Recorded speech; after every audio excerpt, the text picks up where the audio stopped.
So thanks for dropping off your questions. We've got about a dozen of them, and Simon Lee and I went through them just after lunch, and we've grouped them together in what seemed to us to be a sort of logical way. It may or may not be apparent that that's the case.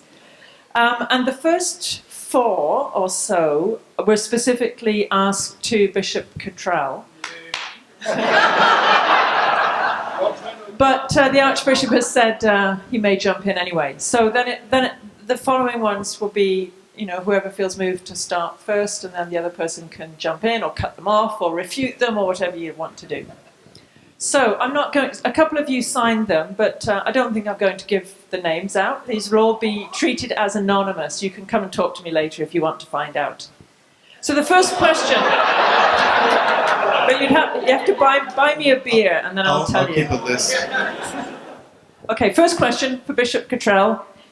What practices, brackets spiritual, do you observe that sustain you spiritually? What's your routine?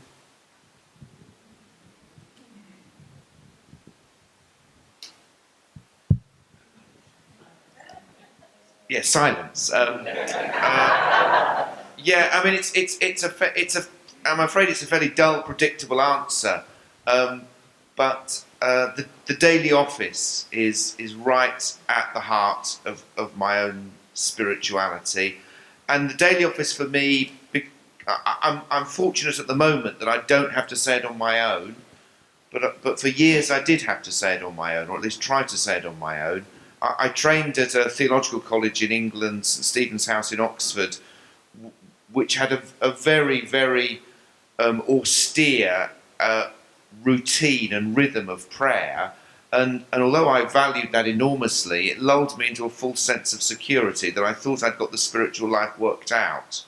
And I mentioned briefly yesterday becoming an incumbent for the first time, and what a shock to the system that was in all kinds of ways. It was also a spiritual shock to the system, because I found I had to sustain a prayer life on my own. And I learnt pretty quickly, my prayer life just disintegrated, and I learnt pretty quickly that one, I needed to rebuild it, and particularly I learnt that I needed other people. In some ways I'm slightly embarrassed to say that I needed other people, but I do need other people. And so wherever I've been, I've sought to build small communities of prayer. As one, because I think I believe that prayer is essentially a corporate activity. How could it be otherwise when we worship a God who is Trinity? That prayer is to enter into the, dare I say this, to enter into the life of the Trinity when we pray. We join in the great dance of God. So it's easier to do that, or I find it easier when I've got some other people around me. And I crave silence. And I find, again, I'm slightly ashamed to say it, but I find silence so much easier when there's somebody else there. That the presence of another person anchors me. Sorry, it's a bit of a rambling answer. So for me, a stripped down daily office, the scriptures and the Psalms. As I get older, the Psalms are more and more important to me. I love the Psalms, and I love the Psalms. It took me a little while to cotton on to why I love the Psalms. I think I used to think I loved the Psalms because they're so old and so venerable and so prayed over for centuries. And it suddenly dawned on me a couple of years ago, the reason I love the Psalms isn't because they're so old, it's because they're so young. The Psalms are the prayer book of the people of God in their youth. That's why they're so full of passion, so full of energy, so full of anger, so full of joy, so full of frustration, so full of longing, and they speak to every human situation. So prayer for me is fundamentally the office, and best of all with other people, and I've always sought to find other people to pray with and build communities of prayer. Other things briefly, I mean, the Eucharist is still right at the heart of my spirituality. When I was a parish priest, I was in a daily mass parish, and still the daily Eucharist. I don't quite get a daily Eucharist anymore. Bishop's life it's too erratic and varied to be absolutely certain of that, but pretty much that's what happens each day. You can see, I'm basically an unreconstructed Anglo-Catholic, really, and so these are the things which make my prayer life tick. a retreat each year. I try to have a quiet day each month. I don't manage it, but if I pencil one in each month, I get one every other month. When I have a quiet day, I basically sleep, and I don't feel guilty about it. He gives to his beloved slumber. It's where I started yesterday. Sleep is a beautiful thing. And the other thing, which I mentioned also briefly yesterday, is the importance of Sabbath. I don't want to say too much more about that, because if my wife was here, she wouldn't let me continue. She would say, "Stephen, you talk a good game. Go away and put it into practice, and then tell other people about it." So again, I aspire, but I do think it's helpful to raise our aspirations when it comes to Sabbath. So don't call it a day off. Don't call it your rest day. Say it is part of the biblical rhythm of life. It is given for human well-being that we should keep the Sabbath holy. And that helps us to see how very, very important it is for our spiritual well-being. So yeah, a boringly predictable answer, but the great spiritual traditions of the church, which have shaped the church for 2,000 years, funnily enough also shaped me, and I commend them to you.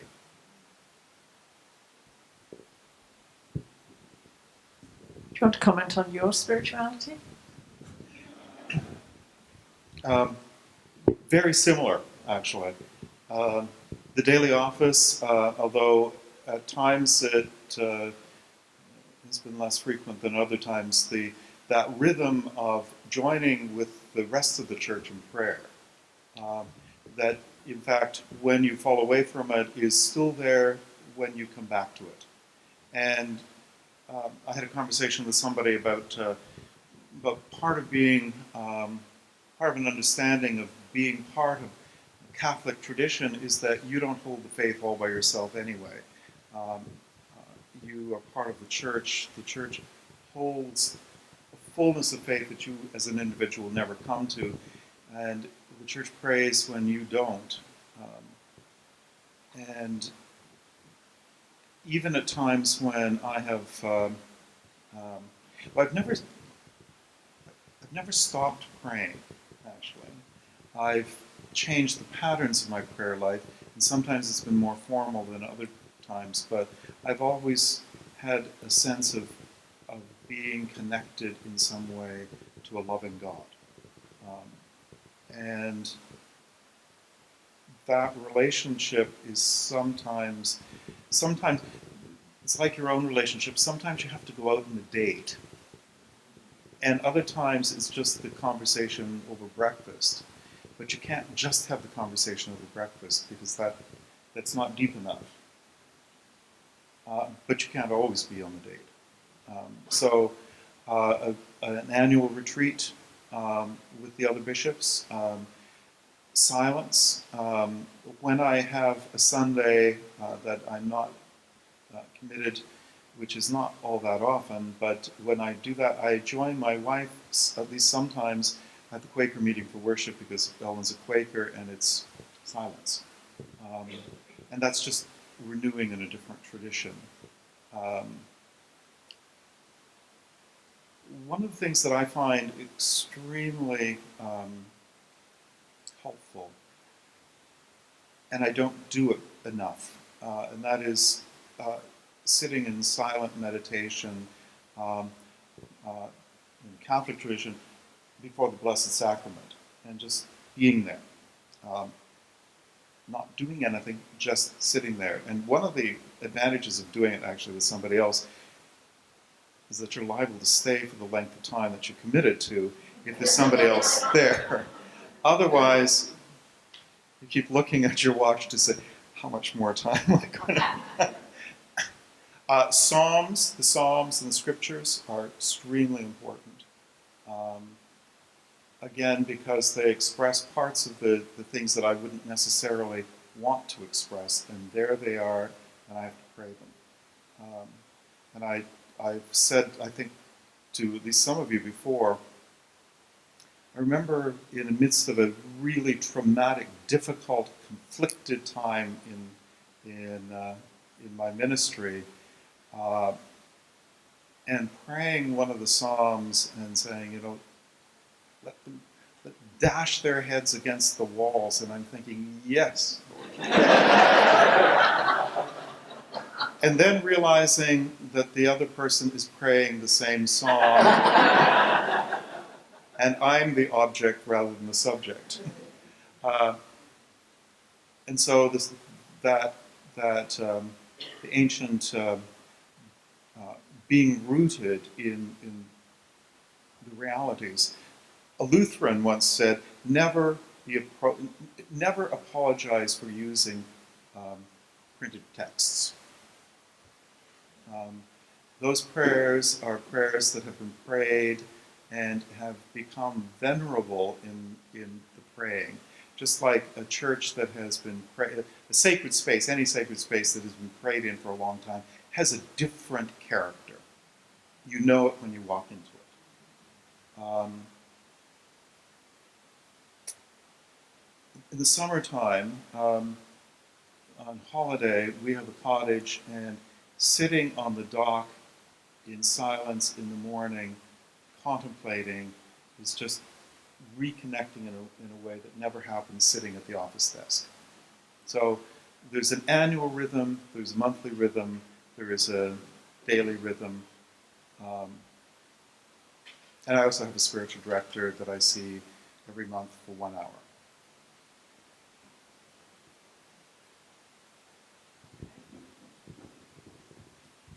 There's a long preamble to this question, so relax. I really appreciate hearing you making the profound connection between spirituality and evangelism. Some of us are in parishes in palliative mode. Our elderly parishioners do have a treasure chest of spirituality as you define it. However, they don't know how to share it, and they hoard it for their own enjoyment. Could you give us suggestions as to how to move them to the place of sharing or evangelism? Well, probably the short answer is no.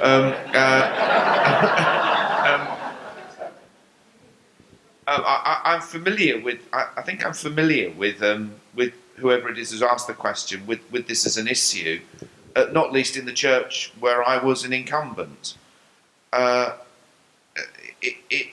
It's tempting in some of these churches where they're aging and struggling and declining to kind of see it all as the fault of the people there, or somehow they're faithless people, and of course they're not.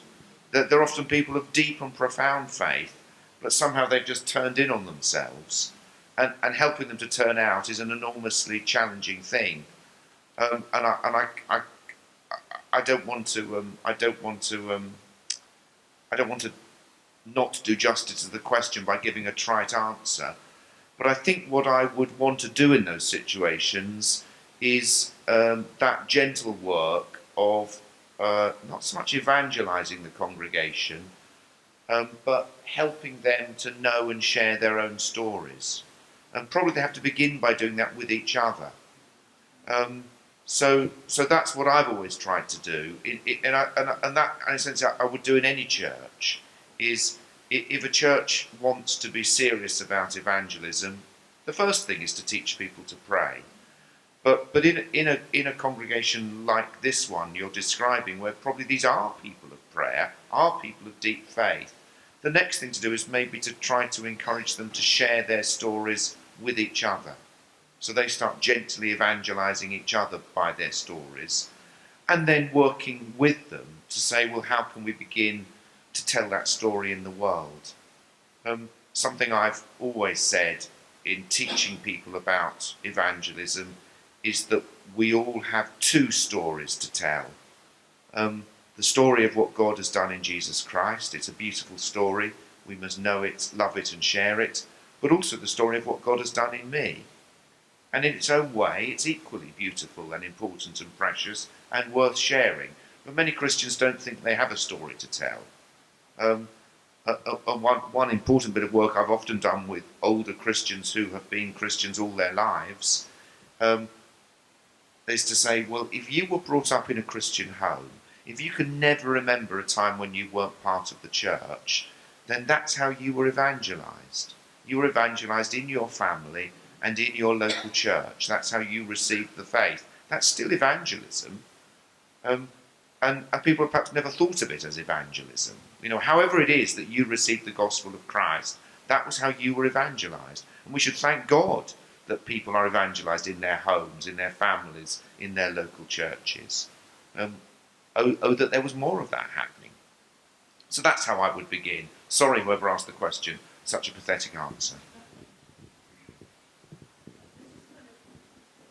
This is sort of part B in a way. If, as you've expressed, a disciple is the one who cannot help but give from the overflow of what they have received, what does the lack of evangelism in our churches indicate? Lack of deep encounter with God? Well, I think we have to be open to the possibility that is the case. Though I would not suggest anybody gets up in a pulpit and says that. And this is where the motif of journey is a very helpful one.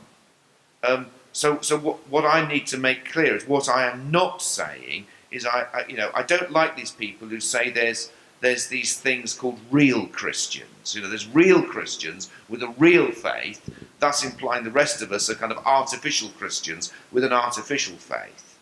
I think a better way of looking at it, if one takes the motif of the journey, is that there are some people who may have been going to church for a very, very long time, but in spiritual terms, and indeed in terms of their own theological and Christian formation, they are still stuck in the starting blocks. They're still little children in terms of their faith development.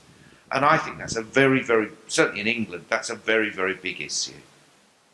We've got lots of faithful Christian people who've been going to church for years, but they've never really grown in their faith.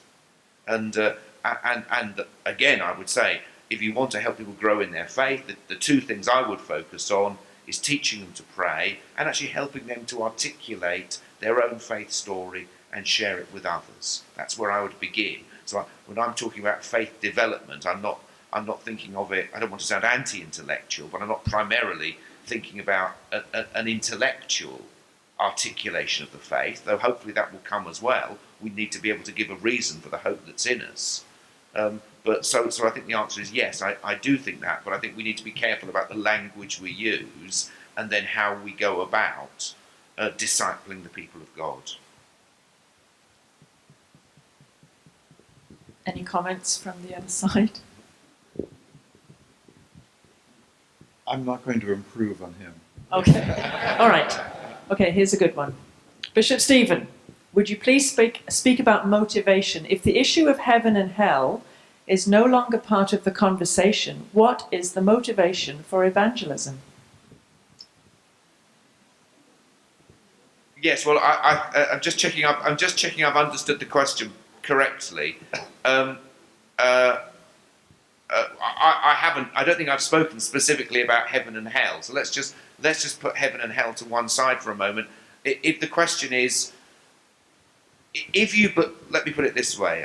I may not have understood the question. The question may want to come back at me. If you really believe that your wife, your sister, your child, who is not a Christian, if you really believe they're going to burn in hell for eternity, that's pretty motivating for evangelism.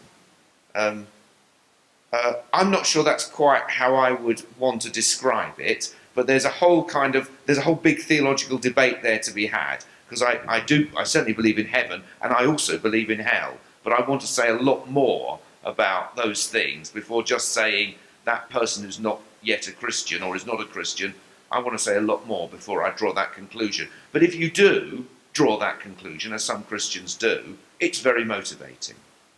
So I suppose, if the questioner is saying, so if that's not our motivation, what is? Then my answer is this: that the highest motivation for evangelism is to see things as God sees them. And again, it's presumptuous to say that, but that is what we Christians are called to. We're called to have the mind of Christ, and therefore to see the world as Christ sees it, and to see the world as Christ longs it to be, to catch hold of that great biblical vision, the new heaven, the new earth, the new creation. And when we start to see the world as God sees it and as God longs it to be, and we hunger and thirst after God's righteousness and God's kingdom, if we start seeing people as God sees them, then I believe that is the highest and purest motivation of all. That I long for every person I know to be the person God intends them to be. That I love them in the way that God loves them. And I pray that God will increase the capacity of my heart to love others and to serve others, because I see them as Christ's beloved. Once we have, say once, we never achieve this. But if we aspire to see the world as God sees it, then I believe we do discover the motivation that we need to participate in God's mission and therefore engage in the ministry of evangelism. So that's how I see it. But the questioner may want to come back at me, because I may have misunderstood the question.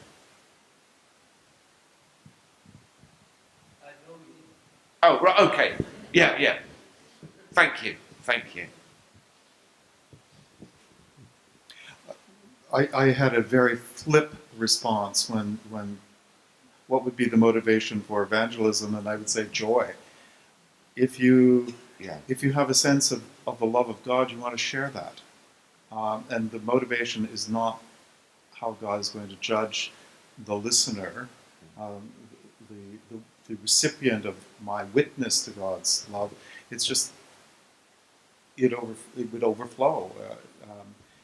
You want to introduce your friend, and I quite agree with your friend, but if you have somebody whom your friend whom you love, you want to introduce that person to others, and that would be the motivation for evangelism, the very early motivation for evangelism. Yeah, perhaps I could just quickly say one more thing. There's a real important need, I think, to kind of demystify this whole evangelism thing. Because we do it, human beings, we do it all the time, we evangelize each other. So if you've read a good book, if you've seen a good film, if your team win at football, if a new child is born in your family, what could be more ordinary and natural than tell people about it? We do it every day, at work, at home. I saw a great movie last night. The team won. My wife had a child.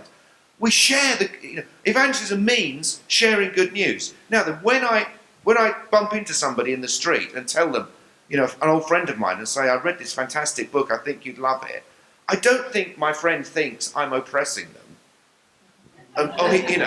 He's really oppressing me because he's forcing me to read this book that he's read.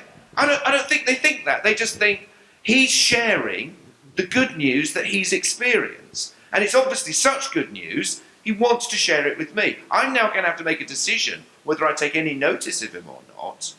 But what I have noticed is, and it's really evident, is this has had an impact in his life. So here, perhaps going back to the previous question, here's the hard thing. If I find I am impossibly reticent about ever saying anything to anyone about my Christian faith, then maybe the question to ask is, have I experienced it as good news?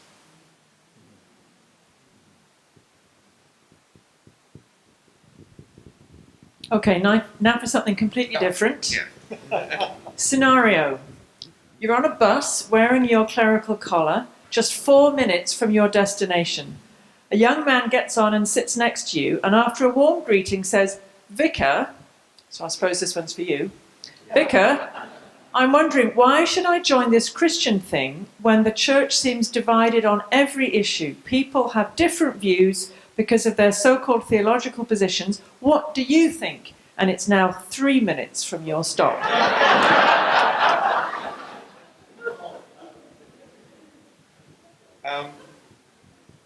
Well, I think I'd say to him something like this. I say, well, people keep telling me the church is full of hypocrites. Well, just let me tell you, there's room for one more. I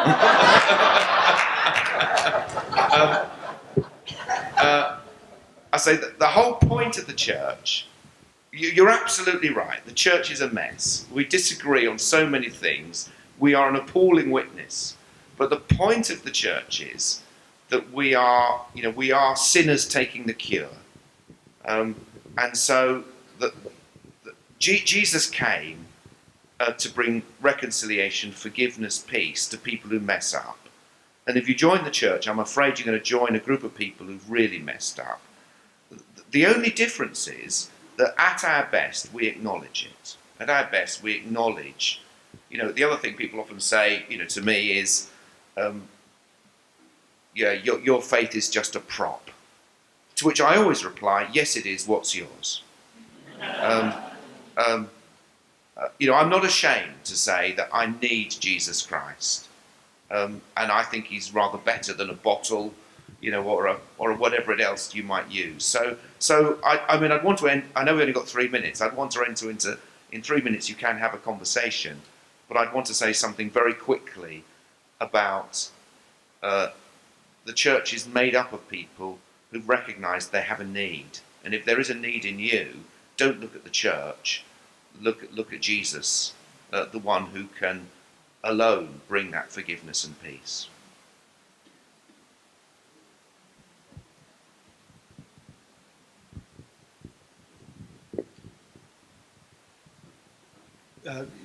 Read the first part of that, the critique. What he says. Yeah. So, why should I join this Christian thing when the church seems divided on every issue? People have different views because of their so-called theological positions. Whenever you get 2 or 3 people together, you're going to have 2 or 3 different views. That's always going to be the case. But a healthy church, a healthy community is a community where you can talk about various differences and still love one another, serve a bigger cause, and engage in something that makes a real difference in the world. And you're never going to be part of any group that everybody agrees on things. And sometimes we disagree quite passionately, and sometimes those disagreements are extremely problematic, and we have got it wrong a good number of times, but we've also got it right a good number of times. So perhaps you need to give us a try. What other group is going to give you the opportunity to do something important in life? Okay, thank you very much. The next one, you can see how cleverly Simon and I have put these in order, because this is about evangelism and pluralism. It's quite a laconic question, so you may need the asker of it to expand a bit. It simply says this: evangelism and pluralism, how does one message supersede the many stories of God?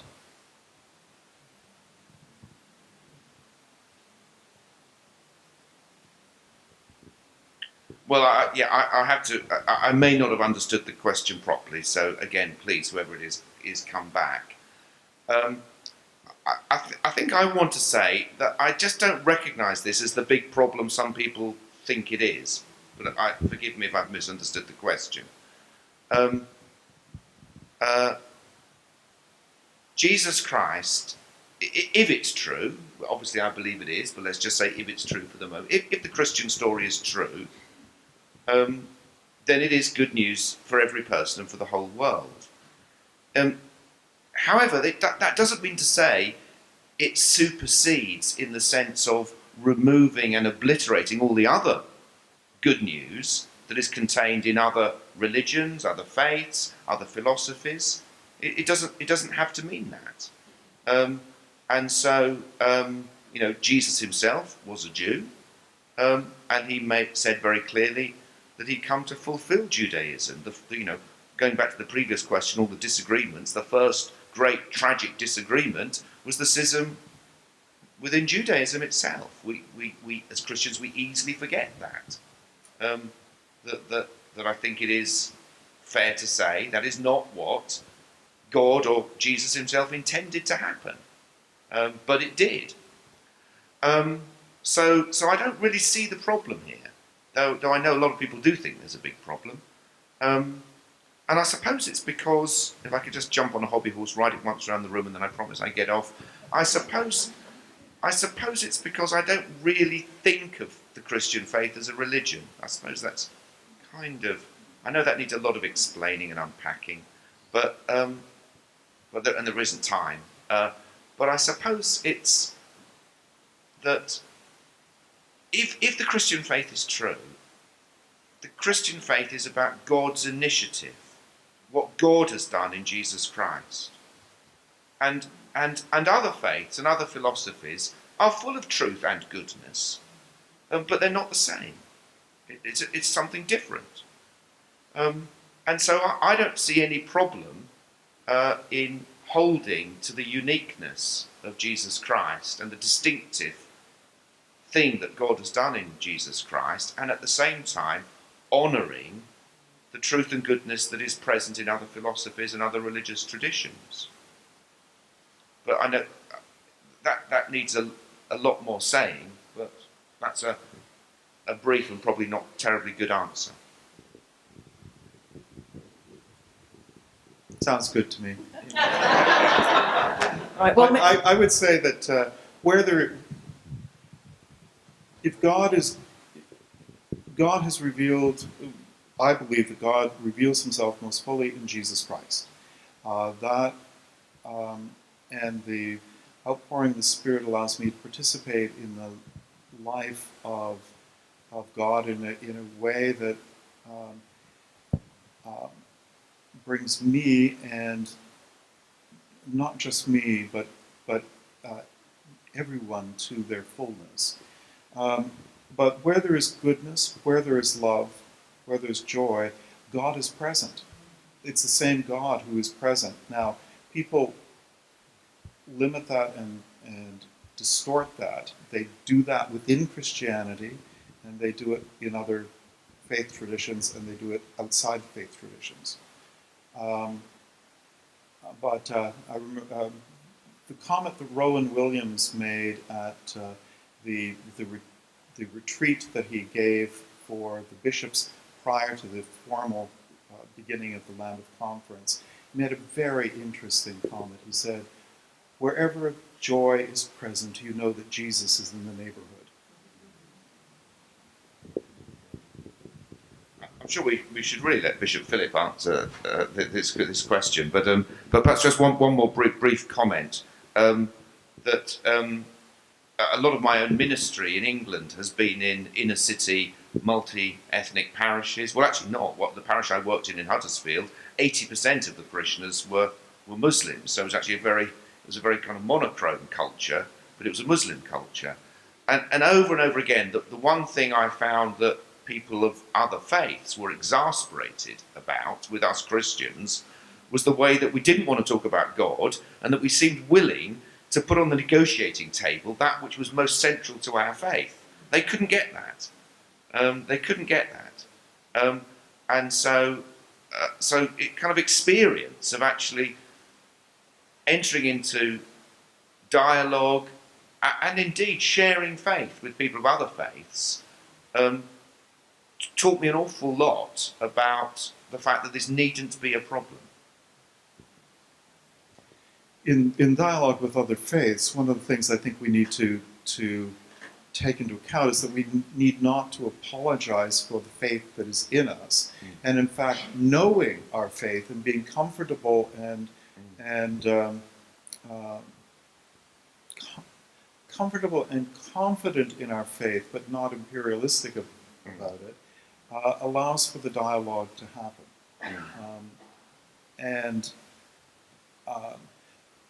By apologizing, I mean not negotiating the most central things away and pretending that there's no differences or issues, but um, saying that those things that we hold dear does not necessarily negate everything that somebody else holds dear. There may be some things in common, and there may be some things that deeply separate us, but it's useful to have that teased out. And again, it's a matter of, as always with evangelism, it's about how you do it. Do you do it with a gracious, joyful, humble spirit? You know, the old definition of evangelism: one beggar telling another beggar where to get bread. If it's that, you know, not the salesman for Christ, but the humble witness to the gospel, joyfully sharing with others, serving others. If we do it with that spirit, and that's true of every human encounter in evangelism, no matter whether somebody is a person of another faith or no faith at all. One of the things I just want to comment on Bishop Stephen's comments back, same conversation but 2 speeches back. He said something just in passing as a deep assumption that he didn't even recognize that he said. 80% of my parishioners were Muslim. Do you hear that? Parishioners are not those who come to church. Parishioners are those who live in your parish. And one of the things about the Anglican tradition is that having the cure of when you're instituted as the priest in the parish, you have the cure of the souls of the people in your parish. All of the people, not those who show up on Sunday morning. And it's that sense that God, who's God, is the God of everyone. Everyone. Whether they recognize it or not. And whether we recognize that or not.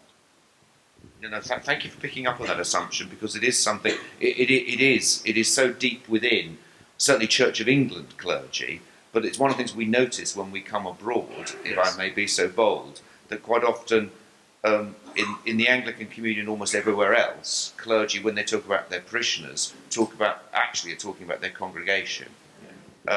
Whereas in England, if you ask any priest in England how many people in your parish, they will tell you the size of the population.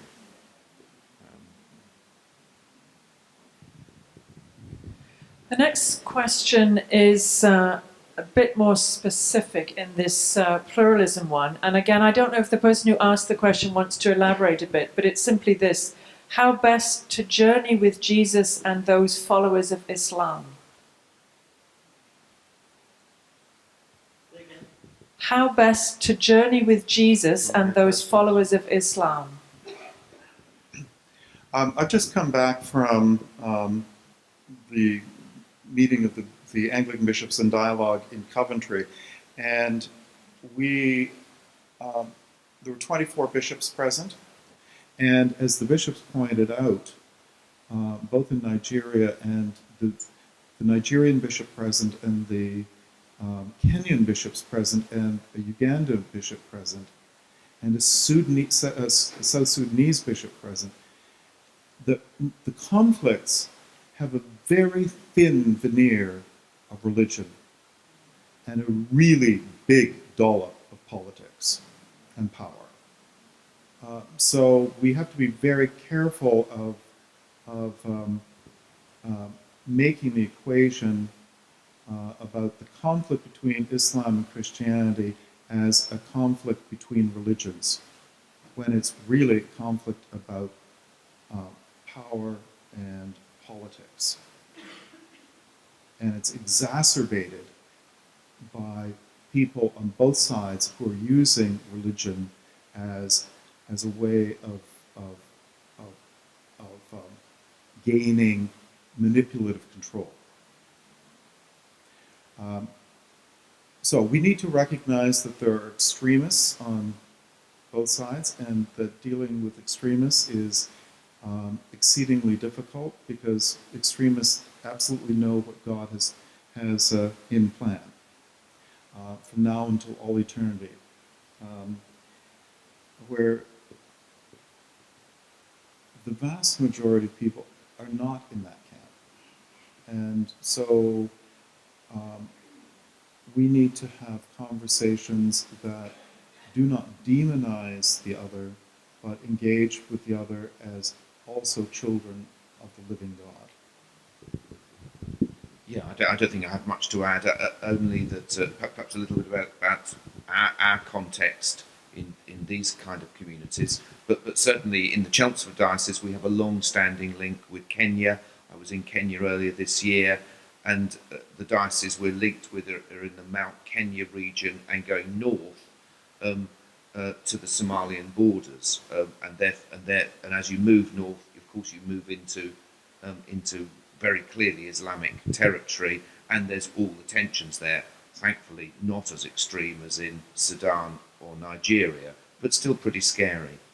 And so I just echo what you've said. Tribal and political, much more than religious, though one obviously can't separate out the religious side of it. I think in our own context, we strayed onto, I think, this question in the answering of the last question, which is, I think we as Christians should learn about Islam. We should increase our knowledge and understanding and appreciation of these other faith traditions. Many of us are very ignorant about other faiths, so we should learn to understand it more. We should actively take opportunities to enter into dialogue with people of other faiths, and certainly in a diocese like mine, where we have huge other faith communities in the diocese. We work hard at setting up interfaith forums and interfaith networks where we meet together. We try to have meetings between leaders of different faiths. We take that work of dialogue very seriously. We just try to build friendship. I mean, one of the best initiatives I know of in England, is simply called, friendship between the faiths, something like that. And it's simply about people of different faith traditions getting together and talking to each other and sharing food together. It doesn't pretend to be anything more than that. But love your neighbour is still quite an important commandment for Christians. So those things are really, really important, and they do not mean that we cannot at the same time, in ways that are appropriate, also share our faith. I think one of the most malignant features of many conflicts is stereotyping and not knowing accurately and continuing to share misinformation that creates hostility that actual truth and knowledge can dissipate. Thank you. The next one isn't a question, but it's a comment, inviting a comment, and it's about the Canadian culture. Perhaps we need a Canadian edition of Pilgrim. In a culture of fast food convenience, living for the weekend, a slow walk with Jesus may be the countercultural movement the church needs, but this is a harder sell when people, commuters, are so busy. I suspect that that's not simply a Canadian problem. My observation of what was happening in London and Coventry fit pretty closely that Canadian culture of busyness. The only place I saw that wasn't terribly busy was some parts of County Clare in Ireland. Yes, I mean, this is only my second visit to Canada, and it feels presumptuous to make a comment on Canadian culture when I really I take very seriously, which we haven't really mentioned it yet, but it's such a relevant piece of scripture for what we're thinking about these days. Acts 17, Paul in Athens, and the time that Paul invests in getting to know the culture before he speaks. And I think understanding your context, learning how it works. So I just don't feel I know enough about Canadian culture to really comment on this one. Though, as Colin has said, what is striking to me is the huge similarities. Of course, there are differences, but there are big similarities. And when it comes to the pace of life, the pressure of life, the kind of obsessive busyness of life, then I think it's very similar where I am. The one thing I would say is within the church, I think subconsciously what we've often done is we live in this frantic, pressured, busy culture, and so we think we must be frantic and pressured and busy as well, because then people will feel at home when they come to us. And of course, as I've now said several times in the last 2 days, the Sabbath is a gift from God in creation and a commandment, and it's given for human flourishing and human well-being. It's what the heart longs for. And so if we could model a different way of living, a different set of values, a different set of priorities within this frantic culture, I think we would be doing something very important and offering something very precious. But I realise that doesn't answer the question. I think that we need to take seriously the whole question of context and cultural context. In fact, again, at the Coventry consultation, I was asked to give a presentation on reconciliation in the Anglican Communion, a North American perspective. And I said, thank you very much, I'm not going to do that, because the Canadian and the US American experience of reconciliation is quite different, and our cultural expectations are quite different, and began to explain that. Somebody else was supposed to do one from an African perspective. Well, I mean, that's even worse, because on the other hand, I think what we need to do are use resources that we have and enculturate them. Okay, you don't have to recreate them, but you can. We are all bright, able people. You wouldn't be ordained in this diocese if you weren't bright, able people who are able to make cultural connections and deconstruct things that need to be deconstructed and add and enrich things. The thing about any program, there's no program that doesn't need to be interpreted. Okay? Any program that you can just cookie cutter, take off the shelf and use is going to be culturally inappropriate in your parish.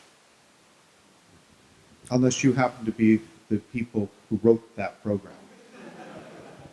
Yeah, no, I would completely agree. Although it was good to show you what Pilgrim is trying to do, I simply don't know whether it would be appropriate in Canada or not. I think it'd be worth looking at. It might be worth using, and yes, you must adapt it. But I simply don't know. And I'm a great believer, actually, in reinventing the wheel. I'm a great believer in reinventing the wheel. I've been to so many meetings where people have said, "Oh, we mustn't reinvent the wheel." And again, as I said, I'm a slow learner. It took me about 15 years to suddenly realise, actually, that's precisely what you must do. You must reinvent the wheel, because then it's your wheel. And it'll fit really, really well. And of course, when you reinvent the wheel, guess what? It's going to be round and it's going to look like a wheel, because there's nothing new under the sun. But sometimes that's what you have to need. You have to go through that process of saying, how are we going to do it in our context? And you have to make it your own. Now, actually, I mean, I do agree with you. Often what that really means in practice is taking somebody else's resource and bashing it about so it really fits where you are. But actually, if it means starting from scratch and investing in it yourself, it'll probably mean it's the best resource of all.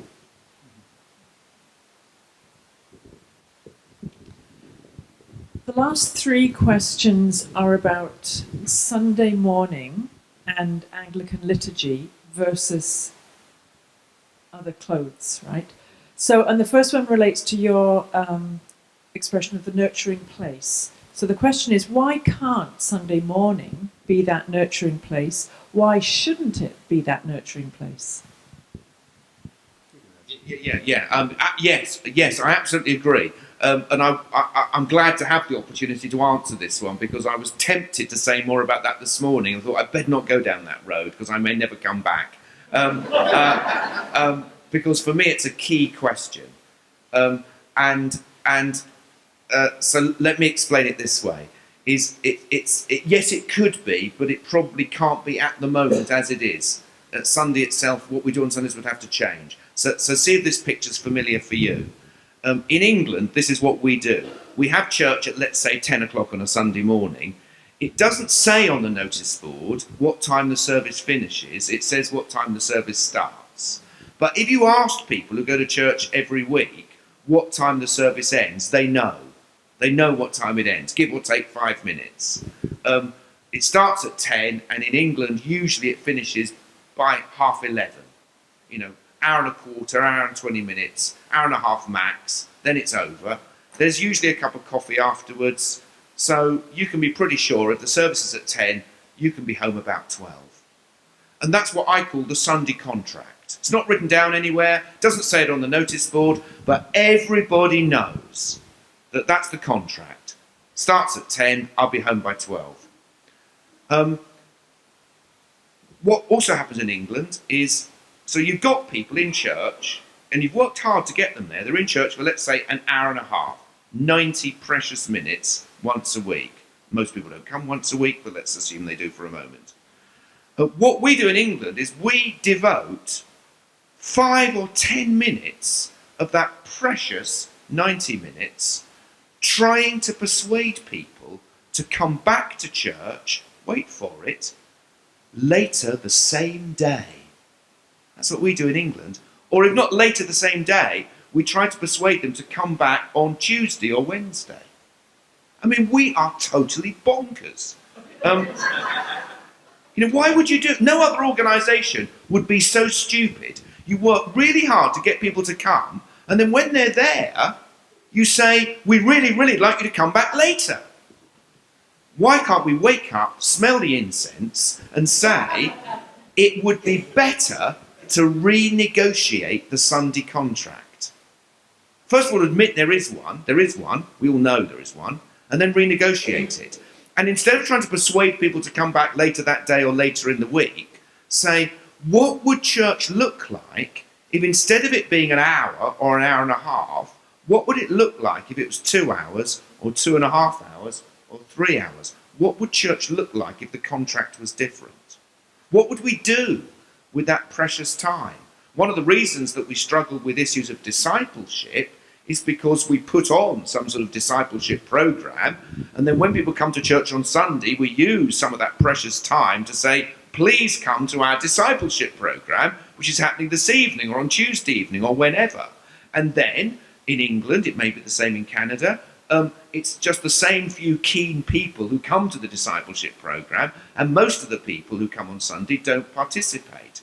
But if you renegotiated the Sunday contract, maybe life would be transformed. Now, I sense that I might be preaching to the converted here, because I do know that certainly in the United States, this is something that does happen in many churches. They have things called adult Sunday schools. I've got simply no idea whether that happens in Canada like it happens in parts of the US.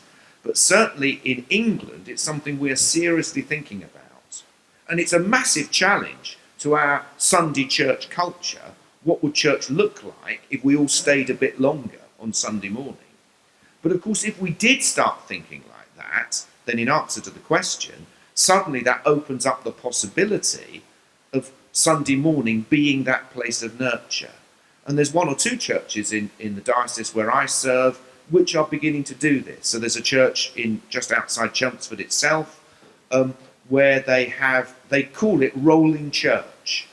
And on a Sunday morning, I mean, they've got a building which allows them to do things in different spaces. Church runs from 9 till 12 every Sunday morning. And in 9 till 12, they've split it into 6 half-hour slots, and they run 3 separate programs kind of continuously in these different slots. And there's coffee being served the whole time somewhere else. and you weave in and out of these different things. And one bit of it is very traditional worship. Another bit of it is a discussion group about the basics of the Christian faith. Another bit is kind of contemplative prayer. Another bit is kind of, happy clappy swing from the chandeliers, charismatic. They do it all in the same building in these half-hour slots, and people kind of choose a program. They come when they like. I'm going to come at 9, and I'm going to go at 10 or go at half 11. Other people come at 11 and stay till 12.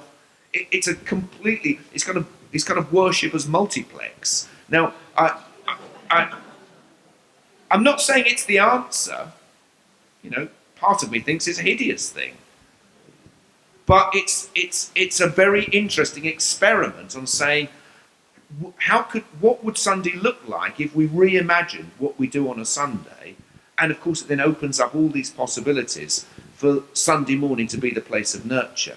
The other thing, incidentally, about the rolling church thing in Chelmsford is the one thing they've also found is by serving coffee continuously, a lot of unchurched husbands who didn't come to church at all now come, even if all they're doing is sitting, drinking coffee and reading the papers, and then just dipping their toe into some of the worship, and that was an unexpected consequence of what they're doing.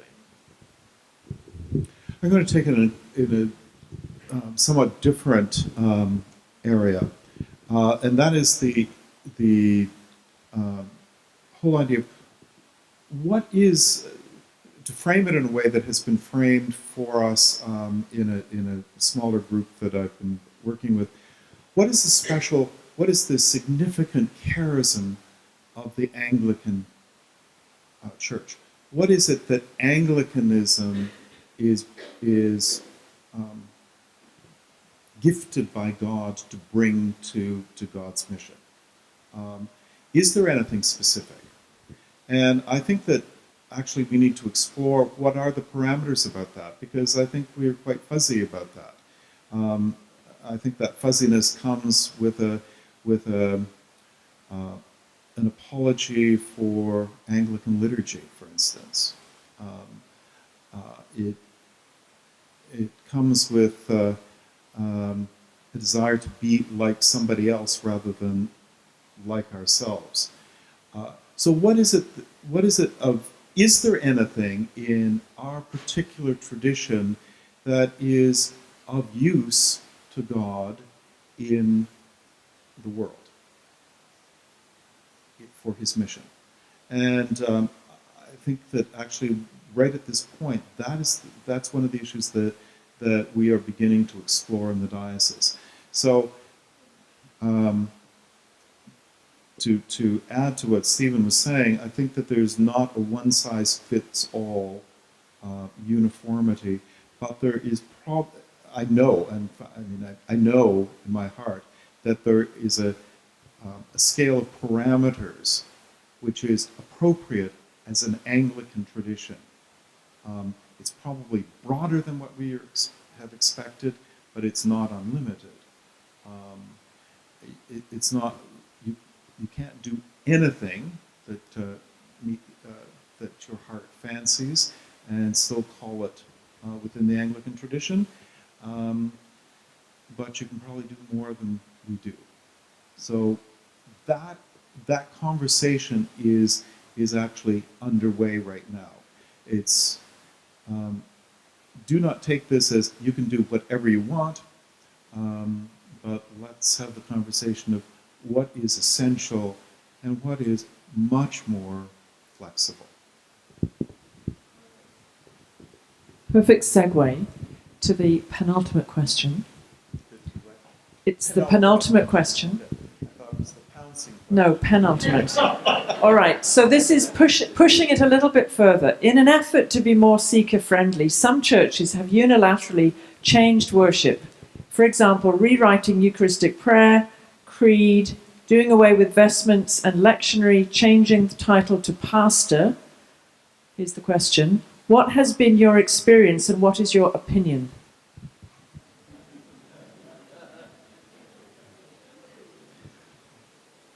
One of the joys about being bishop is showing up on Sunday morning to a different church every Sunday and hearing people say, well, we just do the regular thing. And you say, what is the regular thing? Well, this, which wasn't the regular thing at the last parish that you were at last week, and it's not going to happen again next week. That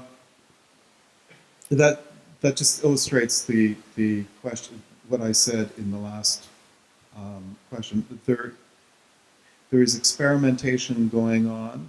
It will continue to go on, but I think that at some point we need to not focus so much on the regulations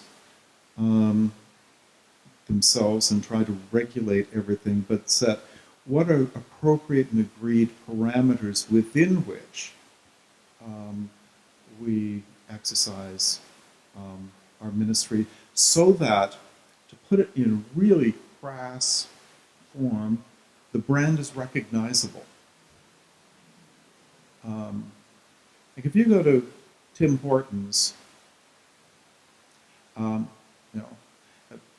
you almost stepped on Canadian toes just a few minutes ago by saying that there's no such thing as bad weather, because that would cut out the majority of our conversation. The three things that make Canadians Canadian is that we complain about the weather, whatever the weather is. We have Tim Hortons, and which we were proudly exporting, and we are say sorry. And it gets summed up, as my wife says, in that wonderful advertisement on around the Olympics, where there was a flight of Canadian geese going over, and instead of honking, they were going, sorry.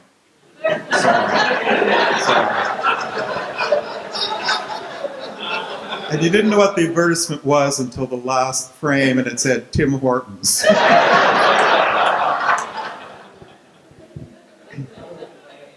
Okay, we do have a brand we live in a branded world, but Anglicanism actually does represent something. It's not nothing. And so what does constitute Anglican at this point? And we need to figure out what some of the parameters are. There's lots of stuff that we can flip around. Frankly, it doesn't matter to me whether a person's called pastor or priest or incumbent. We've played with those terms. We've even played with the term vicar. That seems to me quite incidental. But what are the deeper concepts behind that that we need to really wrestle with? Yes, I find it hard to give a blanket answer to that question. I think I'd want to go through the list and say I've got a different answer for each thing on the list. I take very seriously the idea that as a Catholic Christian who is an Anglican, there are things which I have received, and to those who perhaps pay fast and loose with that, I would say, well, look to the scriptures. Look at 1 Corinthians 11, where the first of where Paul speaks about the institution of the Eucharist. That passage begins, I hand on to you that which I received. They're remarkable words, aren't they? I hand on to you that which I received. Now, I don't know where you would date 1 Corinthians, but probably most biblical scholars now would date that pretty early, in maybe 50, 55. And so we're saying at a very, very, very early stage of the development of the Christian faith, the great apostle Paul is saying, here's something which is given. This is something which is given. I hand over that which I received. And I think you need to be very, very careful that you've not sold out to the spirit of the age if you think that is something that you can change. The great apostle Paul said, I'm handing over that which I've received. What do you think you're doing if you think you can change that? So for me, that's a very, very serious matter. And therefore, something like the Eucharistic prayer is not for me some incidental thing. That is in the Scriptures itself, part of what was given to us by Jesus Christ.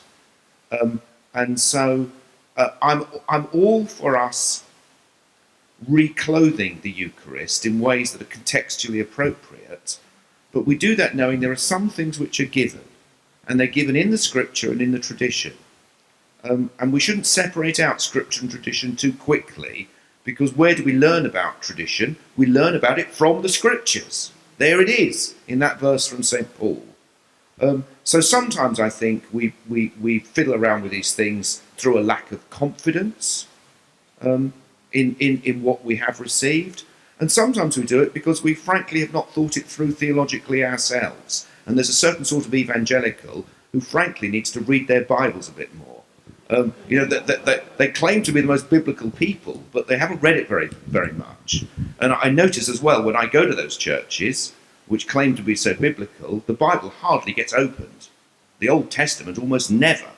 And when the Bible is read, it's selective passages. The Psalms have ceased to be used in worship altogether.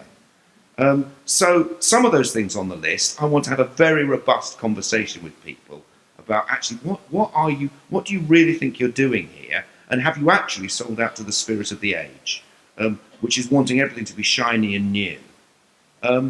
However, there's other things on the list where I say yes, of course. Yes, of course, those things are incidental, like what we call ourselves. And I personally would include on that list the wearing of robes. It seems to me it's about context. That there are some acts of worship where I would say it's very, very important that we hold to that particular tradition, and there's others where, frankly, I'm not that bothered. And certainly in terms of our own canon law in England, I think that's where we need to look at that and change it. Again, I'm afraid I simply don't know what canon law in Canada says over those things. It doesn't. Right, okay, yeah. In England it does. In England it does, and that's something that we need to look at. But we have canon law for a reason. We have it for a reason, which is the good and right ordering of the church. And if it isn't working, we need to look at it and change it. And we need our prophetic people who are working at the edge and challenging us. But equally, those of us charged with responsibility from the centre need also to be entering into very robust conversations with some people over some of these things.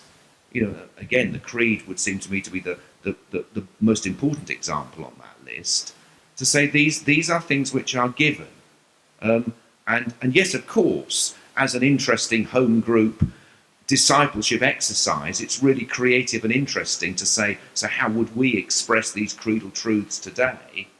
But to write our own creeds and say them on Sunday seems to me to be something that we're not at liberty to do, because we are those who are called to hand on that which we have received, yes, to reclothe it contextually and culturally, but not to alter it.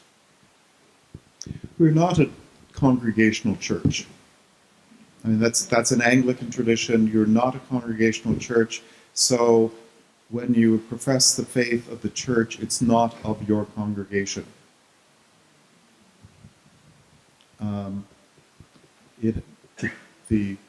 How you live that out can be quite congregational and contextual, but when you're doing the things in the name of the church and on behalf of the church,